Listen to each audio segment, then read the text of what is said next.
Vraiment, ce pays-ci, je sais pas. Il va vraiment falloir que vous vous éveillez. Quand on vous montre la Lune, vous êtes là, vous regardez le doigt qui pointe vers la Lune. C'est terrible et c'est incroyable. Au lieu de regarder les deux, au minimum, vous êtes là, vous critiquez le doigt, en fait. Vous êtes juste focusé là-dessus. C'est pour ça qu'on est tout le temps perdu, on est tout le temps un coup en arrière.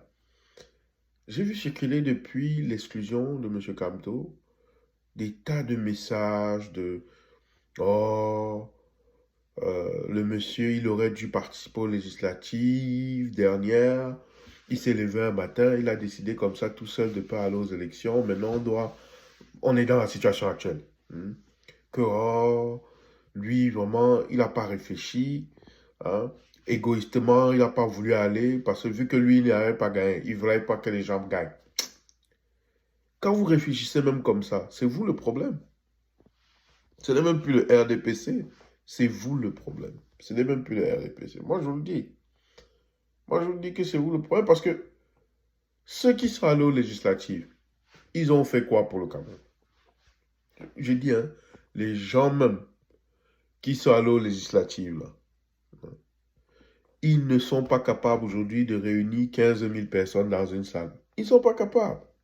Ça veut dire que leur message ne passe pas. Ou qui n'ont même pas de message, en fait. Vous avez tous ces gens qui ont des députés depuis 20 ans. Ils ont fait quoi pour le Cameroun? Rien. Surtout très important, vous avez vu ce qui est arrivé à des partis comme l'UPC, récemment le PCRN, et j'en passe.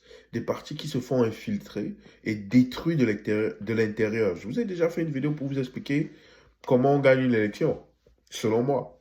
Mais je crois surtout que les Camerounais, du moins, ceux qui ont ce type de discours critique sur M. Kamto, ce sont vraiment eux, c'est la pensée qu'ils ont qui est un problème. C'est vraiment une pensée, je vais le dire, c'est un mot fort, indigène qui est un problème. Pourquoi? Parce que le système a mis des conditions qui empêchaient M. Kamto de se présenter au présidentiel. Il n'avait pas l'expérience en 2018.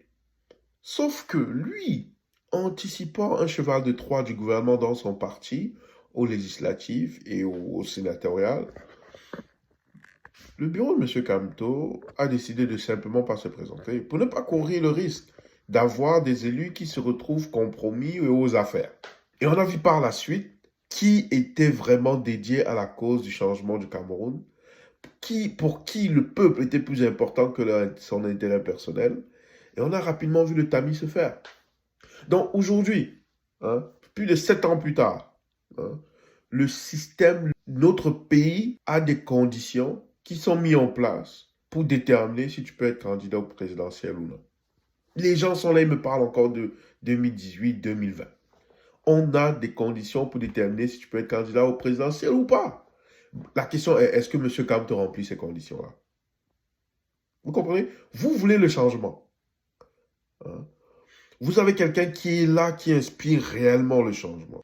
Lui, il arrive à contourner tous les pièges et les conditions qui sont mises sur son chemin, au lieu de célébrer son ingéniosité pour avoir pu trouver, malgré les difficultés, un moyen de respecter la loi et de participer aux élections passées. Vous êtes là, vous le traitez de tous les noms. Vous êtes là, vous dites oui, il aurait dû participer en 2020. Mais il qualifie pour participer aujourd'hui. Mais vous êtes encore dans un débat de 2020, 2018. C'est vous le problème. C'est vous le problème. Et vous dites que parce qu'il a refusé de participer, ce n'est pas un candidat sérieux. Il faut qu'il supporte des candidats sérieux. Donnez-moi dans la liste des 13 là, des candidats sérieux. Je vous écoute. Aker Mouna, il est dans l'opposition depuis combien d'années? Il a fait quoi? Joshua aussi, il a poignardé son propre père spirituel au SDF pour prendre sa place. Il a fait quoi? À part prendre du poids. Cabral, le tout nouveau dans tout ça, il est dans les affaires.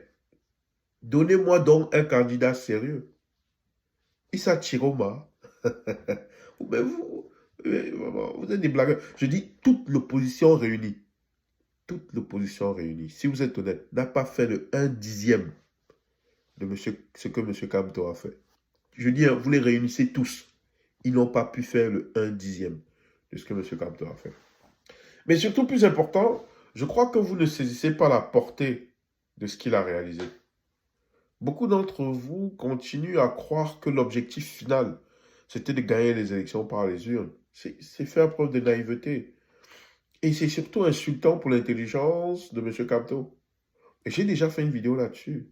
Toute personne consciente qui suit les dynamiques politiques, qui comprend le système, sait qu'aucune victoire n'est possible par les urnes. Ce que vous devez savoir, c'est que dans des systèmes dictatoriaux ainsi, vous ne pouvez pas gagner par les urnes. La seule façon de pouvoir y arriver, la seule façon de pouvoir y arriver, c'est par la rue. Tout le monde le sait. Mais la question, c'est comment tu y arrives. Parce que pour éveiller un peuple, ce n'est pas facile.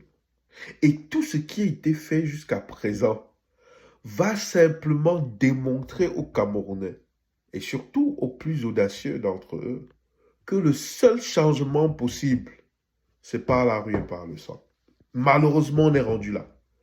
Parce que ce que vous devez comprendre, pourquoi toutes les autres révolutions n'ont pas fonctionné, c'est parce que le peuple n'avait pas été mis dos au mur. Le peuple n'avait pas été mis dos au mur.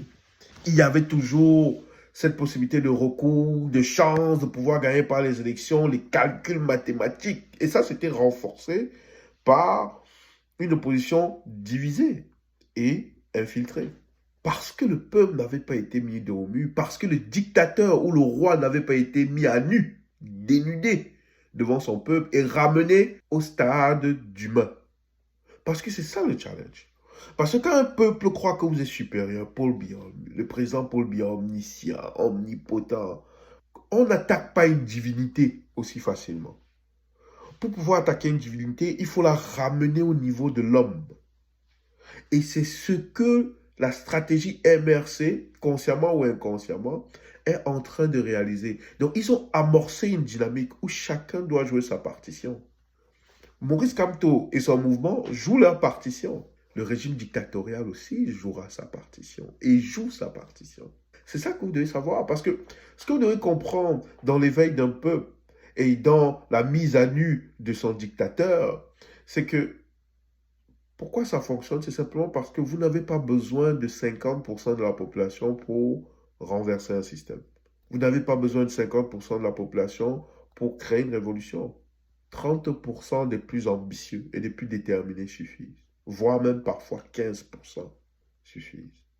Et ça, vous devez le comprendre. Et comme d'habitude dans la majorité des régimes dictatoriels indigènes, le système RDPC a joué sa partition à la perfection, surtout dans le schéma final de sa fin physique et politique. Et moi, je peux vous le dire aujourd'hui, il va lui rester 2 étapes pour mettre le dernier clou dans son cercueil. La première étape va être le rejet définitif de la candidature de M. Maurice Kamto. Ce que ça va faire, ça va augmenter la température sur la marmite du peuple. Et la dernière étape va être l'acte de violence de trop. Le geste de trop, qui va être posé. Je vous le dis, Atangandji va le poser. Contre sa propre volonté. C'est un geste qui va être posé parce que la dynamique, la mécanique est enclenchée et elle n'est pas réversible. Ce sont les étapes qui mèneront au soulèvement populaire. Et ça va arriver. Si ce n'est pas aujourd'hui, dans la prochaine année ou la deuxième année, je vous le dis, avant la fin de ce mandat-ci, on va vivre un désordre incontrôlé et une implosion du vivre ensemble. Ces dynamiques sont déjà enclenchées. Et le RDPC n'y peut rien. Que Dieu vienne en aide au Cameroun.